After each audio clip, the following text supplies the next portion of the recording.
morning, sir. What's going on? Hey, good morning. Hey, good morning, Tim. Not too much. Beautiful day here in Colorado. How about yourself? I'm doing good, man. I've been moving, like I mentioned earlier. So just like my life's been kind of crazy. I'm living out of boxes and trying to figure it out, but happy to like have a little bit of time chat with you today. Um, I was just wondering, hey, can you make mining great again for me? Yeah, let's do it. Let's do it. One block at a time, right? Yeah.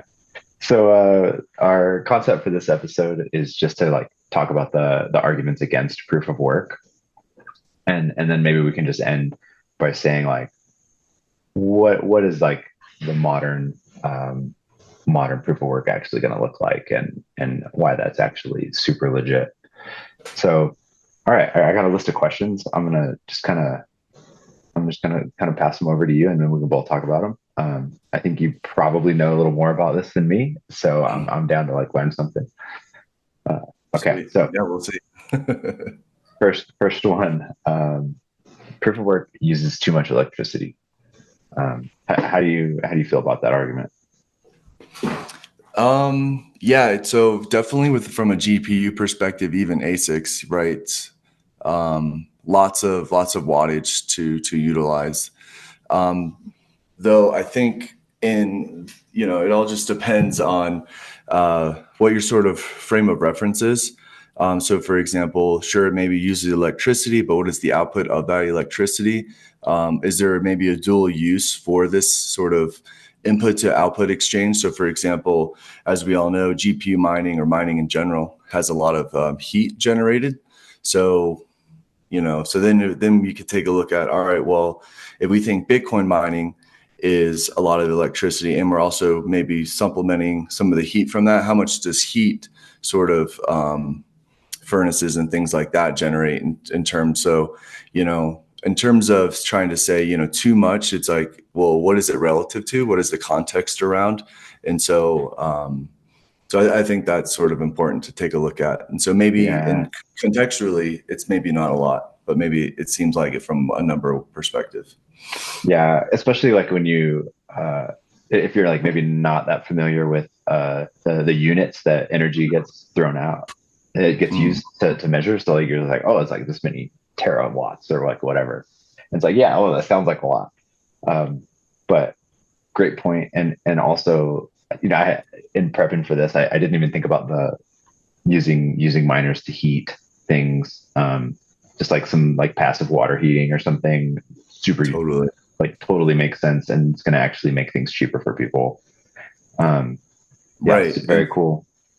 And so in like that perspective, maybe, right, maybe the wrong thing is to say it uses too much electricity, and maybe it's more of there's too much waste in terms of energy, right? Mm. We're using this stored energy from the grid, and then from a perspective of that, it generates all this heat. And yeah, all this heat is essentially being wasted away, and it's not being captured in some type of manner. So like my rigs are all in my garage, but there are folks like, for example, capturing sort of maybe not Bitcoin mining energy, but it's excess energy in and of itself. So we were talking earlier about Texas and how Texas is, I forget what is it, oil rigs, I think. Hmm. There's some type of methane or something like that. Yeah, And then the gas flare. Hmm. okay, yeah. Yeah, what do you know about that? I'm not too familiar Yeah. with Oh, that. dude. So like 3 years ago, I tried to get my boy to do this. He works in oil and Okay. gas. So I was like, dude, you should do this. And then now it's like, oh, these guys made $100 million doing this. Um, Right. so whenever I think someone's gonna roast me in the comments. I think it's like whenever you're pumping the oil out, there's like natural gas that also exists down there. And if you have a well that's not set up to like capture 100% of everything, you just Mm, have some of that escape, right? And when it escapes, it's actually more of a greenhouse gas, just like in its natural state.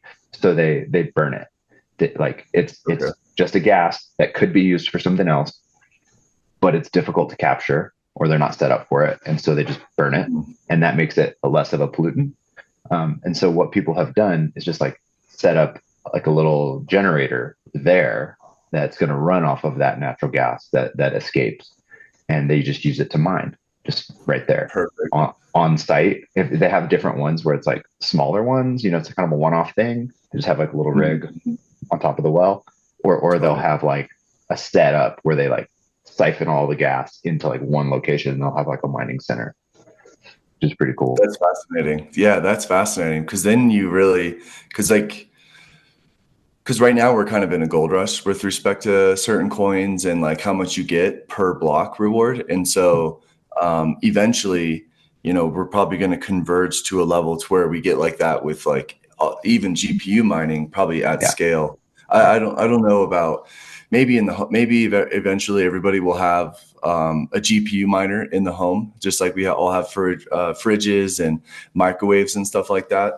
But I think in terms of the less amount that is being emitted into the ecosystem is going to be relative to how much energy we're maximizing in terms of the usage. And so going back to the GPU mining, we'll probably see like eventually, GPU powered heating in terms of homes and things like that, just to squeeze out yeah, everything in terms of efficiency, but then also kind of moving geologically around the country for the cheapest amount of electricity. Because then, from a mining perspective, you're effectively just using your hardware, and once your hardware is paid off and your energy is free, you're effectively just printing stuff, printing money, whatever uh, cryptocurrency, and then that's more of an incentive for you to keep doing that. And so the incentive is there. Just maybe it's just because the emissions, like maybe 3 Bitcoin, we're realizing, or even everything past that, above it rather, has been a lot. And so it'll be interesting once it's like less than 1 Bitcoin. What happens? mhm. Yeah, yeah. That is going to be super interesting. So your comment kind of led me to the next point in my list was mining can strain the electrical grid. Um, Mm. and I've found that it actually kind of bolsters the electrical grid whenever you factor in renewables, which I thought was just super cool because it's actually acting kind of like a hedge for electrical producers. Um, there's a lot of this going on in Texas right now, and I think it's super interesting. Where so they have this. Um, Maybe I'll back up. Whenever you're building an electrical grid, you have to plan for the peak usage, right? So let's say I'm just going to use a big round number. Let's say you have to use 100 terawatts is the maximum. Peak time when everyone's running their TVs and their washing machines, and but most of the time it's actually down at like 60 or 50. Okay, Okay. but renewables like wind and solar, it's hard to like turn them off, or without like actually wasting that difference. And so what's happening is the miners are being incentivized to operate at low, off peak times. So there's increasing this demand. It's like a liquid demand, and then whenever it's at 100, or there's like some crisis, like there was not too long ago with I think there's like a big winter storm, Hmm. and the grid was like really stressed. They had a contract with all the mining companies to actually pay them to not mine, right? And so it was like Right. this hedge, and so they made more money by turning off the rigs, which and that like also made the grid more robust, which is like perfect, right? Like I couldn't have thought of that myself. That was great. Yeah, yeah, no, so how does it work, I guess, in terms of, is there like a minimal amount that is needed and then that's why for like renewables or something like that? So like, because I like to think of it as like, I suppose a pipe, and there's only so much throughput for a pipe to go through in terms of like volume. And so if you have renewables, like how does that work in terms of like they just want to have like a minimum kind of going through the grid? Is that what you're saying? So I think they want to have as they want to be they want the demand to be about what the supply is, right? So let's say Oh, I I see. have let's see if I have some solar panels. I mean, it's like you do the same thing at your house. It's like you have some solar panels on your house, you're producing all the time. If you're not using all that energy in your house, you sell it back, right? And Right. Okay. so the miners are now buying the energy from the energy companies are selling that to the miners now instead of, the home selling it to the energy company for somebody else to use. It's just Okay. like that at a way bigger scale. Okay, interesting. And then I guess they have to do that then because there's no batteries, right? We don't really Yeah. have like battery banks, and so we just got to get rid of this energy that's being produced. Yeah, absolutely. Okay, Yeah. interesting.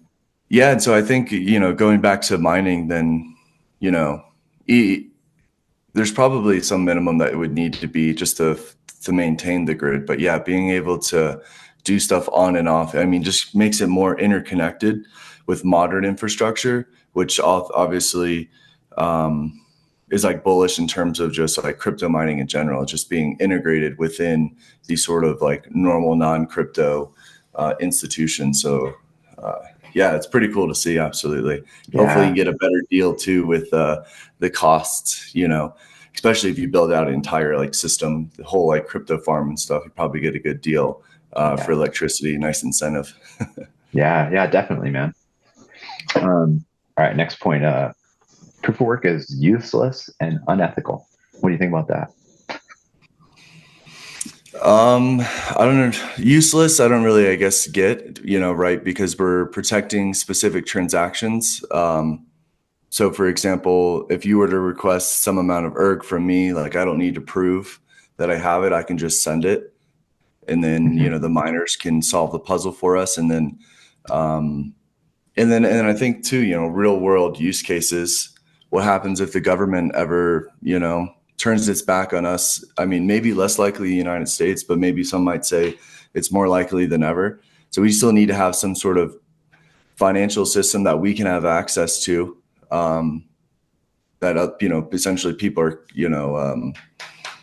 protecting by mining. So definitely not useless. And then unethical. Maybe that's in proportion or relation to maybe, maybe Bitcoin mining. And this, at least that's the context I'm going to take it. So where if you wanted to mine Bitcoin, it's like 10K for one miner. And then it's like, if you wanted to make your money back, it'd definitely be an investment, right? You're definitely making a lot of assumptions. And so maybe from an ethical perspective, um, maybe I guess, but I mean, it's a free market, so people can make whatever machines they want. So I don't know. I guess maybe what do you think, I guess, are the unethical points in proof of work, I guess? Yeah. So people were just saying like, oh, well, we could use all this energy and resources to like accomplish some other like social good. Um, Okay, and true. but that's yeah, that's one of those things that's true of everything. Like oh yeah, like I could have like Absolutely. gave this shirt to somebody else. Like, Yeah. are you gonna make me do that? Like, no, Right. that's not how that Yeah, works. for sure. And the incentive isn't there, right? Maybe if there was incentive to take the shirt off your back, maybe more people would do it. But, obviously there's a certain amount of electricity that's there. If it, I think if it didn't work with our infrastructure, there would have been another incentive to go out and do something else another way. And then people would then call that, unethical, Yeah, right? It's like the same thing for hunting, right? For example, people say, "Oh, hunting is unethical," but actually, when you shoot an animal, yeah, when you shoot an animal with a bullet, that's actually, a little probably, what's the word?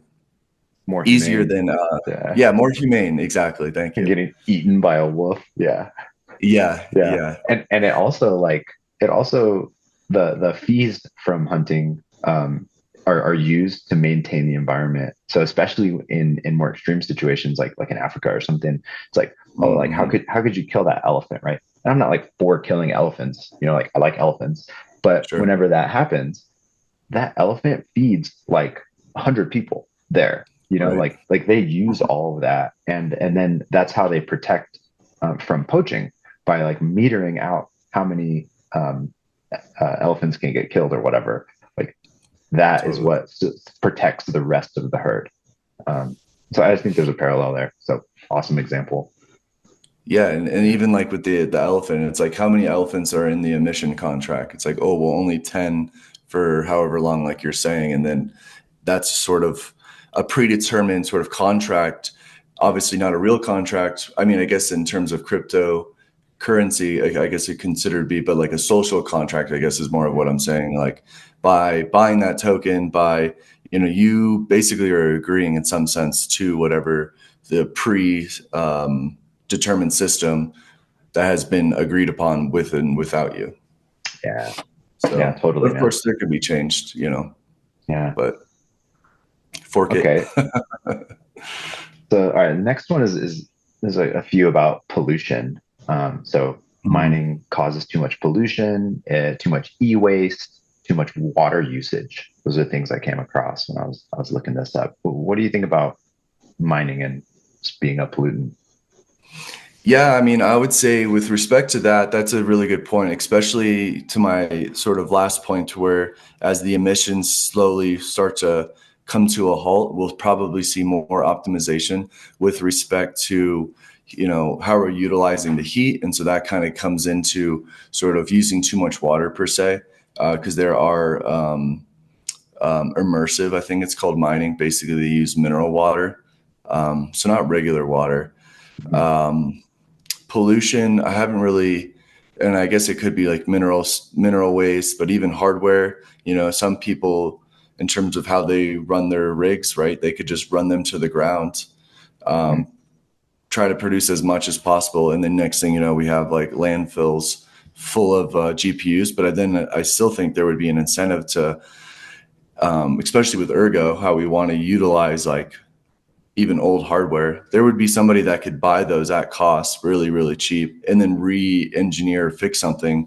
And then Yeah. boom, now they're selling it for like 10 times the price in terms of, so I think maybe with too much water, e-waste, or even pollution, there's definitely an incentive. There's obviously like entropy happening within the system. And so if that energy is capturable, then down the road, I would imagine there would be more incentive to facilitate capturing that, redistributing that into the system if it's possible, or redistributing into like another system like heating. Yeah. So I think, and that's like an engineering process. So, Mhm. just to make Yeah. things better. I think I agree with everything you just said. I think the e-waste claim is maybe a little bit more legit if when we talk about ASICs. It's Okay. like Totally. those are specific, and once they are beyond their useful life, like I'm not sure what actually happens with those, or how recyclable those are. I'm kind of guessing like you could like take that thing apart and use it for something else. I don't know how any of that Mhm. works, so maybe not. Somebody can tell me. But GPUs, like you said, like yeah, like computers use GPUs, and not everyone needs a state of the art GPU, and that's fine. And Ergo, for Totally. example, uses just basic hardware, and so the useful life is going to be quite a bit longer. Yeah, and I think even to maybe your point with the ASICs, we could maybe combat that even as well with, a side chain. So the side chain is maybe running the same hash as whatever that ASIC is, and then the protocol is just like going to be different, obviously, because then people will slowly, but you can change that with your difficulty. So that's like a proportion of how much, I guess, the block is found with respect to how many people mining it, and then that'll affect how often you get paid. So more people on the chain mining, the slower the blocks, or no, yes, the difficulty at least will start to increase. I'm not sure Hmm. about the blocks, and that might be static, but in any case, we could definitely repurpose that as a side chain. And I think people have talked about that just with Yep. GPUs, I think, but I mean, it's an interesting use case as well. Use the hardware, because what if, for example, ASICs from like, I don't know how early they've been, but maybe 5 or 10 years ago, what if we could start buying those for super cheap because now they're just so outdated with respect to Bitcoin, and they mine such little Bitcoin that you could get them for hundreds of dollars, and then we Hmm. start to utilize that, and again in some side chain, and then because they produce so much heat as well, again we can really cost effective heating mechanisms. So Mark, I think that's a really good idea, dude. I don't know if you like just came up yeah. with that right now, but good on you. Now there's we've had some talks at Rare Evo where we're kind of talking about doing different things with the side chains and stuff like that. But yeah, dude, absolutely. Like, because again, it kind of goes back to, and I like in some sense, it's like, why build something if it's already built. And so, these ASIC machines are already built. Let's just repurpose them. Let's re-engineer. Let's find the simplest way to do that, I guess. Yeah. I guess the case would be side chains, but and then enable it, especially if it's, again, the incentive, the cost is there. If they're a few $100s, I'm not really too sure, but Yeah. maybe in a few years. I mean, maybe free because people throwing them out. Yeah, um, no, absolutely, dude. Absolutely. so, a point that I forgot to talk about was this thing about Christmas lights, right? Like, I don't know if you've heard of this, where there was a claim that that Bitcoin uses the same amount of electricity as Christmas lights, and one of the rebuttals was like, no, it's actually like 30% more than all the Christmas lights, and I'm like, okay, it's still like you're just comparing it to the Christmas lights, and you're and that's useful, like Right, the exactly. No Christmas one's lights are harping on like that. so important and like doing all this stuff for you, but this Right. no, the mining is not. I just thought that was kind of wild that they were trying to say like, oh, it's actually a little bit more. Right. Yeah. And then, like you even said, it's just like, is that even useful? It's like, what is it doing? It's like, it's definitely nice to look at, but it's just like, but again, it's the incentive. People want to do it. They're willing Yeah, to pay to do it. So who cares? Maybe build out the infrastructure. yeah. People will Nobody's still batting use an eye it. at Christmas lights. Yeah, exactly. Especially out here in Colorado, man. People will leave them up all year round sometimes. I saw some Christmas lights in someone's house the other day, or Christmas tree rather.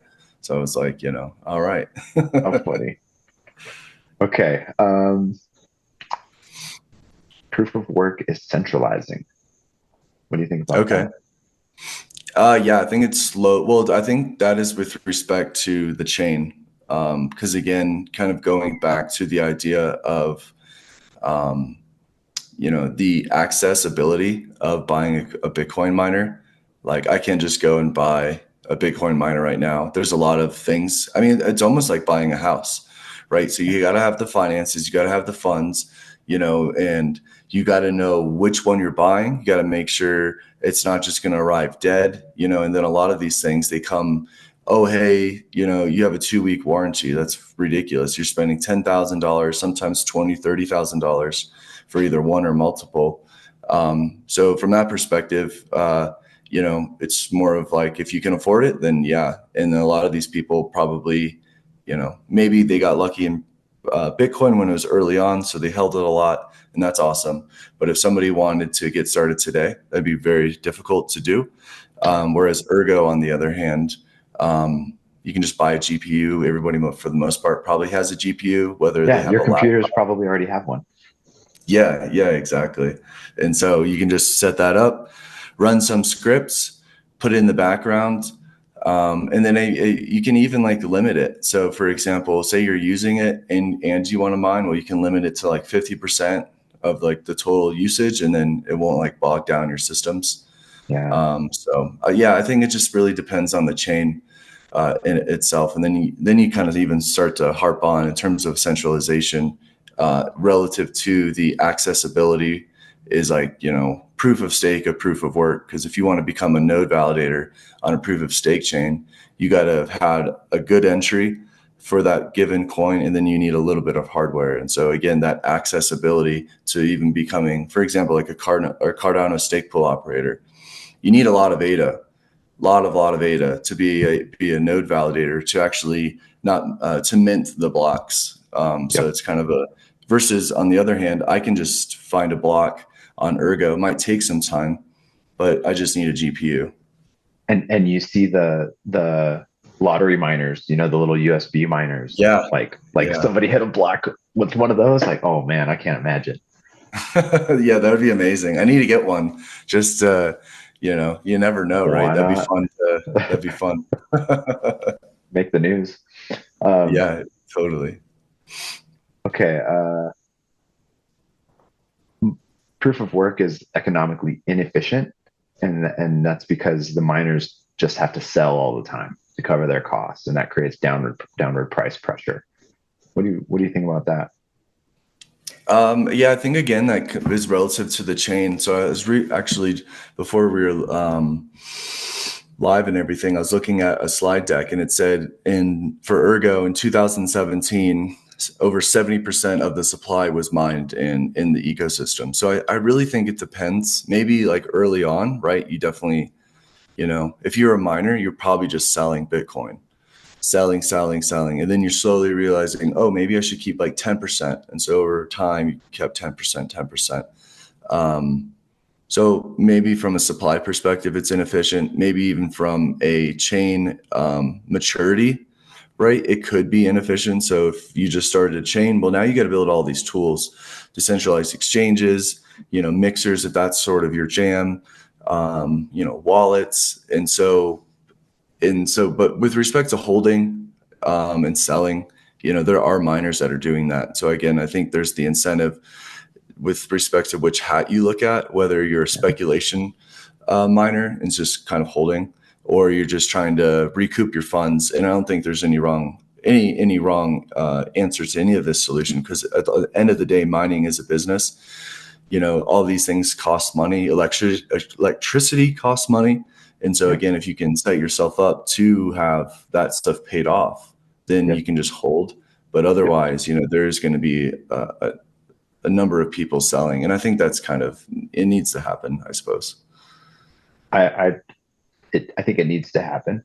And I think it's fine because like, it just like goes back to like everyone on Twitter, like, well, the price is just going down. Like the point of crypto is not to like, to have the number go up, right? That's like a side effect of being early in a technology, in any technology. And the point of it is to like make you free, to be uncensorable and unstoppable. Like that's good. And that's happening because of mining. Totally. And so like, just because you're not rich yet, like calm down. Right. Yeah. It's all the perspective and the context. So yeah, if you're trying to moon things and actually, you want the miners to hold, I guess. So then that limits the supply that's just being emitted, I guess. But yeah. And for Ergo, we're here for the tools, exactly what you said, not here to, make money overnight or even, super long term. Although that is a nice, like you said, side effect.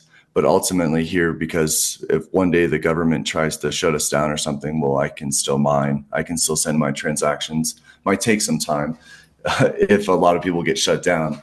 But, the whole build for war sort of mentality. Yeah. 100%, man. Okay. The last few questions are around like proof of stake versus proof of work. With Ethereum moving to proof of stake, that like, I think that like sparked a big debate, and I think a lot of people like weren't happy about it. I personally think it was a bad idea. Yeah. I think there are, some proof of stake chains are better than others. Like I appreciate the way ADA is doing it compared to Ethereum, but Absolutely. still like, okay, so here's the arguments. Proof of stake is harder to attack than proof of work. And the way they are coming about that is like, it's more difficult to have 51% of the supply than it is to have 51% of the hash power. How do you think about that? Like,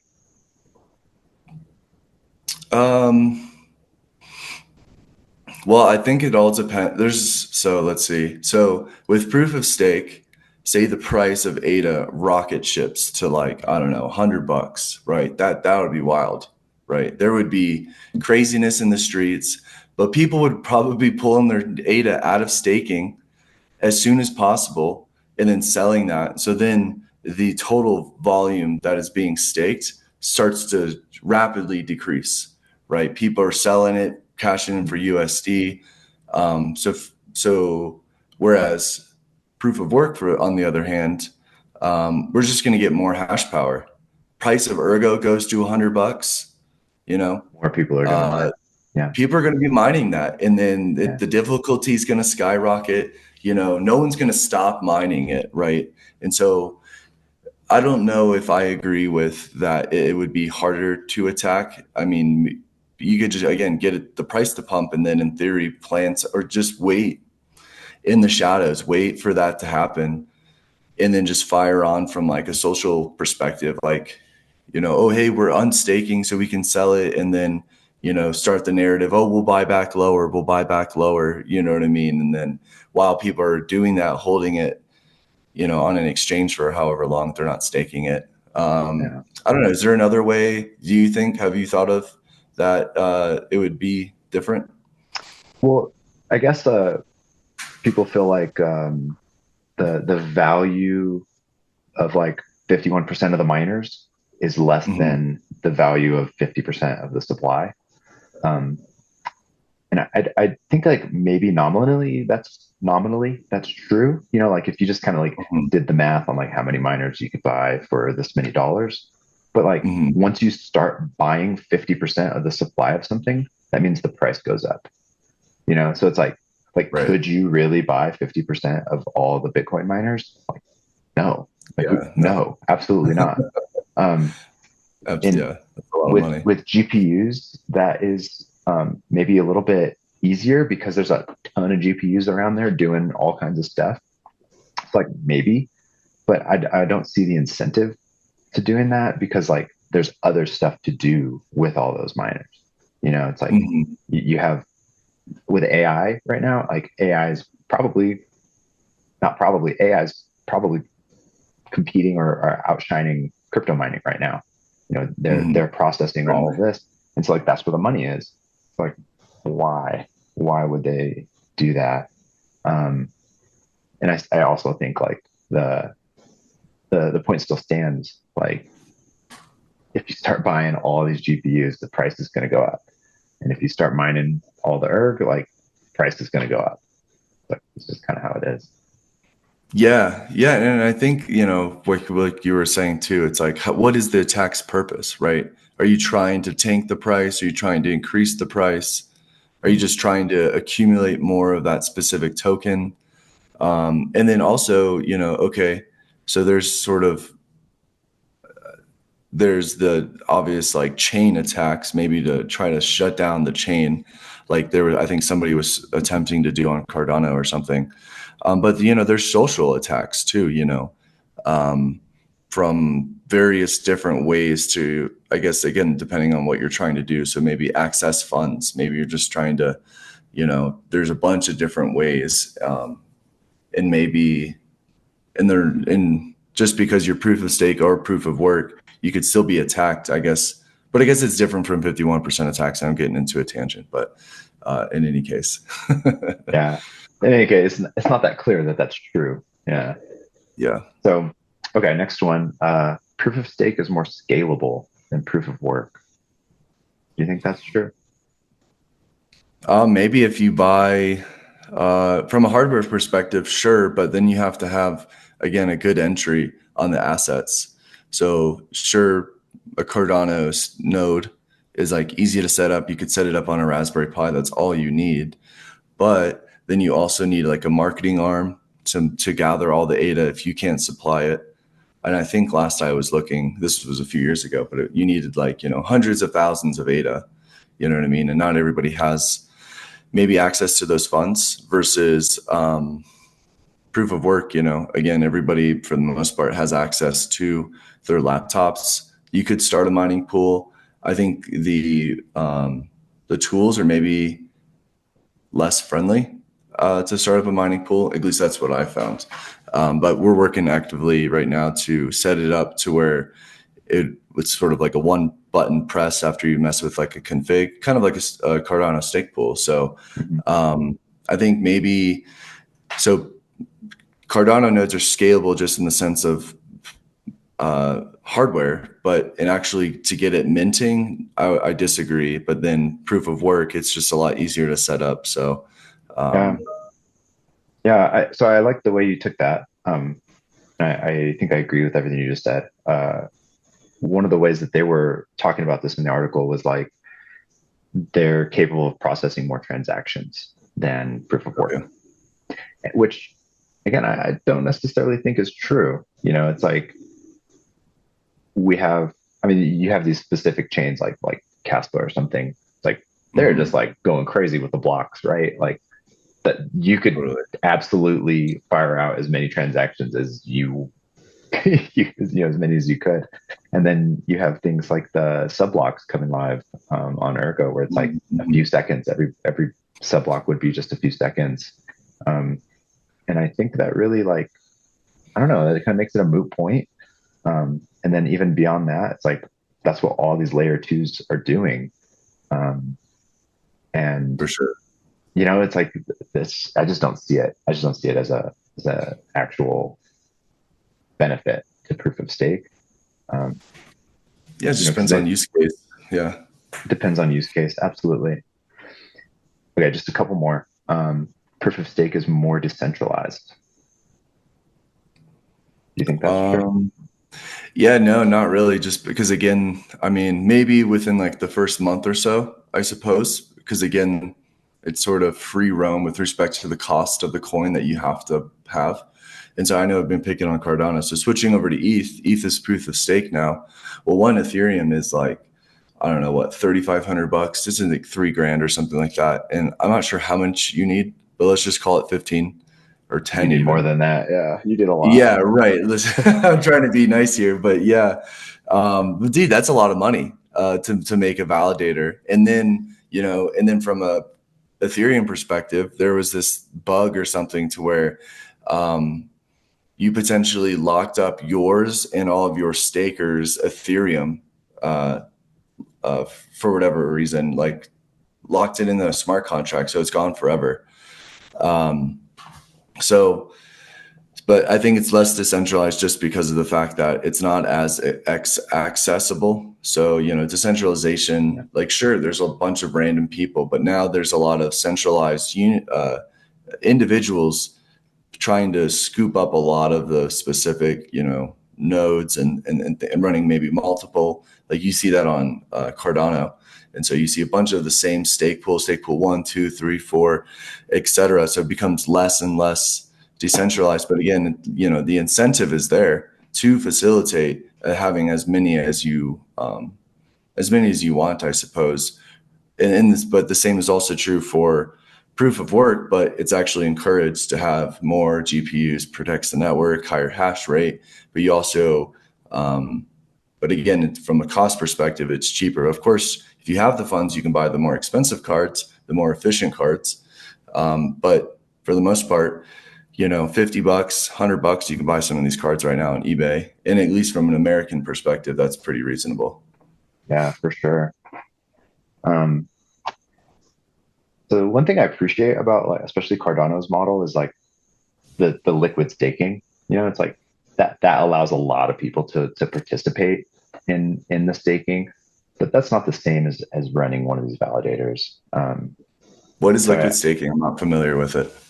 so whenever your ADA is in your wallet, Mhm. you can kind of delegate that to a stake pool, right? And Okay. so and so you're earning, I think it's like 3% on your ADA, which Nice. is nice. And then they earn based on how many people delegate to their stake pool. Okay. So there's kind of like two layers, and I kind of think of that as analogous to stake pool, or I'm sorry, mining pools, and then the individual miners can contribute to that. So it's maybe Absolutely. a little bit more difficult for like 100% of people to stake or mine into a pool or not. But like you said earlier, not 100% gets staked anyways. And then, again, when we look at Ergo, like this is heading in the direction of it's easier than ever to like have your own mining pool. The SIGs mining pool is an Mhm. example where it's like a smart pool, and Lithos coming online. It's going to allow anyone to make up a Yeah. pool, and there's going to be all kinds of functions that you can build into it that incentivize people to kind of participate. Um, Yeah. I'm excited for yeah, Lithos. yeah, It's going to be yeah. fun. hmm Last one, proof of stake is more censorship resistant. How do you think that's true? Um, just censoring is as in like I guess not being able to do a transaction, I guess. I think so. Hmm. Yeah, I'm not sure. One way. I don't see where that Yeah. argument is coming from. Because it like I don't know, like kind of anyone could potentially run a stake pool or a miner. I'm not sure Hmm. like who's going to be doing the censoring here until it gets to become like ETH. You know, like as far as I know, like the proof of stake pool or chains are the only ones that are being censored, right? Like I don't like I can't think of any Bitcoin transactions being censored. I mean, the only thing I think that I can think of, I guess, is Solana, to where they shut down the chain, and then Yeah, that's, I guess, in and of itself being censored because now you yeah. can't use the network. Hmm. Um, but I haven't heard anything like that on Cardano or, um, I guess I'm not familiar with, or Ethereum, I guess, in terms of not Yeah. being able to send a transaction. So the Ethereum ones, there's like a few major validators, right? And Okay. in order to run them, some of them like became compliant. Like I don't remember the the organization, the three letter organization that Okay. is asking them to be compliant. But it's like if you process a transaction from like Tornado Oh, Cash wow. or a Mixer or whatever, you have to you know you're not going to be allowed to include that in any blocks. So there's like a Oh, wow. few validators that are like I don't care, I'm going to do it, but the majority Gotcha. of them are not, and so that's kind of like that's censorship. Totally, totally. That's bullshit, if I can say That's that. bullshit. Yeah, Yeah. And like it's not no privacy because you probably have to know your customer. And that's probably what they're wanting, who is sending it, how much are they sending it, logging it, you know what I mean? So what are they doing with that data? And yeah, that's kind of a violation of, some of the, I guess, rights that you have to use the blockchain of just like, no, it's supposed to be this sort of idea that nobody can tell me what I can send, who I can send it to, and all this other stuff. And then now here they are putting a layer in between it to kind of say, hey, no, actually, on second thought. So, but that's crazy. So yeah, I don't know. That's a wild Ethereum. That's it's crazy. wild. Okay, so I had a last point here, but I think we've been like debunking this one the whole time. It's like proof of stake is more modern than proof of work, and uh, I mean Ergo is the most modern proof of work chain, and I think Mhm. we're capable of doing anything that any proof of stake chain is capable of doing, except for shutting down. You know? Yeah. Yeah. Well, I don't know. I'd like to say they're their own two things. And so kind of Yeah. like an animal, they like, so one is maybe meant for a specific environment, and then the other one is as well. And so, like for example, at Rare Evo, we got to see Doom play, and so 30 Mm, transactions a second, and so that high throughput really makes sense for an yeah. application like that. But for Ergo, on the other hand, maybe it makes less sense to build something. I mean, if we had subblocks, I suppose you could do that if you wanted to. So I think and even going to Zengate and how they're doing with Palmyra, and then they're interlinking with Chainlink. It's like, well, the other chain does the sort of real world assets, bringing that data onto chain. Um, so I would say they're both pretty modern. Maybe Yeah. proof of stake is maybe more modern just from a time perspective, but I think they both have their each place within the general world human, I guess, ecosystem, because there are certain things where it's like, okay, it makes sense to have high throughput. So maybe one day, we'll be on maybe a Sigma chain or Cardano or something. We'll be live streaming actually on chain, right? Or I guess Ergo too, right? Let's not count Ergo out. I don't know. What do you think? Do you think Ergo would have like high transactions in terms of that, or there's the use case for it, or the need rather? Yeah. So I guess maybe specifically to answer your question, like I think it would be a side chain or a Sigma chain, right? Yeah, Where you can just have all these different parameters, and you can build it totally. to do whatever you want, and it would just kind of be mined alongside Hmm. Ergo. So no reason that couldn't happen. I think maybe with subblocks on the main chain, but like why? Um, Yeah, yeah, it's like I just don't understand why. I think you could for sure. probably build something super specific, and that would probably be better than doing it on Cardano's main chain, and I Mhm. don't know as much about Cardano, but I assume you could probably build a side chain to do that, Yeah. specifically too, and it would be better. So I Yeah. actually loved your take. It's like they're both different and they're both modern. So yeah, Yeah.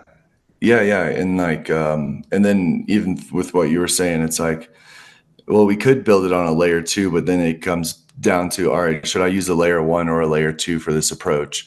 And then that's an interesting question. That's not, at least in my yeah, mind, I don't really think about, or even it's going to be exciting for layer twos when they come to Ergo, because I don't really know too much about them per se. I suppose more of a layer one type of guy, but hmm it'll be really cool to see the use cases and projects starting to pop up with that respect, especially with mining or even a proof of stake. What if somebody, well, I guess some of the projects now, in terms of liquidity pools and stuff, you can stake that, but an actual proof of stake sort of mechanism that's a side chain on Ergo would be kind of a yeah, not funny, but it'd be cool to see. dude. I think that's got to be maybe one of our next guests because I don't know shit about how they work technically. Like I kind of get the idea and can explain it conceptually, but we need somebody in here to talk us through that because we're going to have stuff like chain cache and like all these maybe application specific things. So yeah, Absolutely. future episode. All right, Mark, last question, dude. Where can I get one of those badass hats? Yeah, great question. So let's see. QX was just on the AMA kind of chatting about it. We're building a marketplace right now. I think he said it's going to be on Auction House. And essentially, what you'll do is you'll buy a token and then you'll buy, I think, a location token. So we'll have different ones from if you're in the US, et cetera. And then from there, you'll purchase that, somehow turn the token in, and then we'll get the on the back end that you want to buy the hat. Eventually, I'd like to have it to where if you mine with our pool, sort of a layaway, so you could say, hey, I want to swap so much of my percentage of ERG to the hat. And then over some time, you'll get a whole token. And then once you redeem that token with whatever location, we will then, of course, send you the hat and other merch. So looking to make mining great again. Make sure you can Uh, see it. oh yeah, I'm I love back. it, man. I love it. Cool. Well, hey, I think this was a super fun episode. Man, I tried to keep it short, but we ended up talking and I think just having fun. So we got like a good Absolutely. 40 some minutes. Um, Okay, let's call it perfect. a day. Thanks, Mark, and have a good day. Enjoy, everybody. Yeah, see everyone. See you, Tim.